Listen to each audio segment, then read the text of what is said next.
Outer ring road టెండర్లపై విచారణకు ఆదేశిస్తున్నట్లు CM Revanth Reddy అసెంబ్లీలో ప్రకటించారు. ఓఆర్ఆర్ పై విచారణ జరిపేందుకు సిట్ ఏర్పాటు చేస్తామని సీఎం అన్నారు. సభ్యుల ఆమోదంతో విచారణకు ఆదేశిస్తున్నట్లు తెలిపారు. ఓఆర్ఆర్ టెండర్ల లీజుపై విచారణకు సిట్ ఏర్పాటు చేస్తామని, త్వరలోనే విధి విధానాలు ప్రకటిస్తామన్నారు. ఓఆర్ఆర్ పై విచారణ జరపాలని హరీష్ రావు కోరడం అభినందనీయమన్నారు.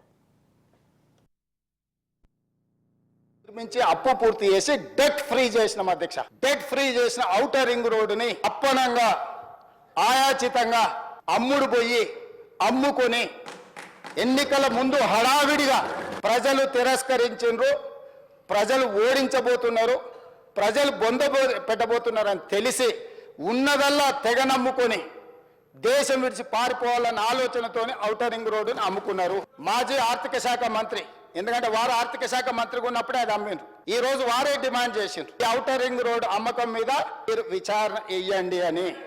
చదువు వచ్చినా రాకపోయినా వారు కూడా వారికి మద్దతు పలికినందుకు వారిద్దరి కోరిక మేరకు స్పెషల్ ఇన్వెస్టిగేటింగ్ టీంను నిర్వహించి ప్రధాన ప్రతిపక్షం కోరిక మేరకు ఔటర్ రింగ్ రోడ్డు టెండర్ కు సంబంధించి ప్రైవేటు సంస్థలకు కట్టబెట్టిన విధానాల మీద ఈ సభ ద్వారా ఈ సభ్యులందరి ఆమోదంతో విచారణకు నేను ఆదేశిస్తున్నా. ఈ విచారణకు అనుమతి ఇవ్వాల్సిందిగా విచారణకు సంబంధించిన విధి విధానాలు నేను హరీష్ రావు గారి కోరిక మేరకు ఔటర్ రింగ్ రోడ్డు టెండర్ విషయంలో పూర్తి స్థాయి విచారణకు ఆదేశిస్తున్నాను.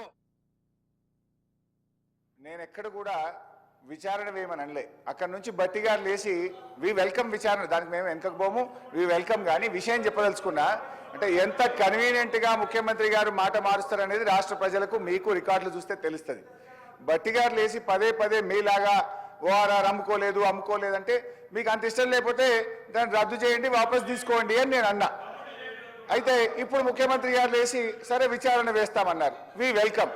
కానీ నేను ఈ సందర్భంగా కోరేది ఏంటంటే ముందు రద్దు చేసి ఆ విచారణకు ఆదేశించండి, రద్దు చేయండి అని చెప్పి ఆ టెండర్లు రద్దు చేసి విచారణకు ఆదేశించాలని మీ ద్వారా కోరుతా ఉన్నాను.